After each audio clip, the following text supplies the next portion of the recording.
So you've always been a trailblazer. Yeah, pretty much. I tend to do the thing that's cool. And then like somewhere I'm in the middle of doing it, towards the end of doing it, everyone's like, oh, that's really cool. And I'm like, yes. Like I will walk into a store in a mall when we used to have malls, or a store anywhere that's empty. And before I leave, that store is usually filled with people. I don't know why, but that's just part of my magnetic energy, I guess. But so I do this thing with Yoga for Peace and Reconciliation for about 6 months, and then tragedy struck. Because part of doing this job was I would do yoga with the yogis. We'd put together a free class for the public and invite everybody from the UN to attend, and we would film that, and then we would film me interviewing them. Well, I was going from a cabaret show at Don't Tell Mamas to a reading down at the Barrow Group, which used to be over on like 36th Street. And as I was crossing between Port Authority North and Port Authority South, right on 8th Avenue and 41st, my kitten heel got caught in a divot in the crosswalk, and I went down like a cartoon. Ba-bam. I got like dragged out of the street. I ended up in an ambulance to the hospital. I had pulled the ligaments and tendons so badly in that ankle. Thank God I'm a dancer, so it was loose enough that it gave, nothing snapped, but it meant a stability boot and crutches,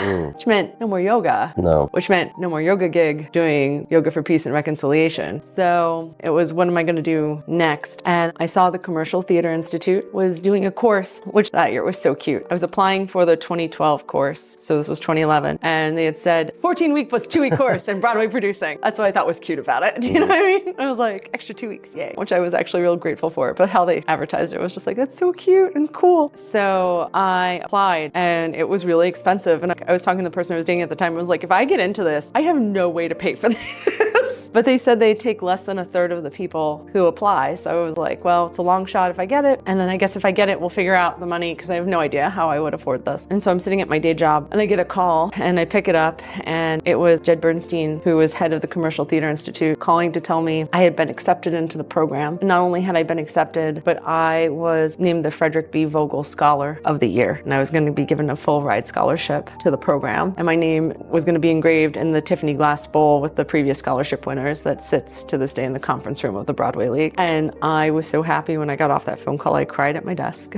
And it was the first time I had won like a major award in our industry. And so I was like, well, I guess I have to be really good at this now, because, you know, Fred is watching. So by the time I was a quarter of the way done the course, I was already associate producing on my first Broadway show, which was Gore Vidal's The Best Man.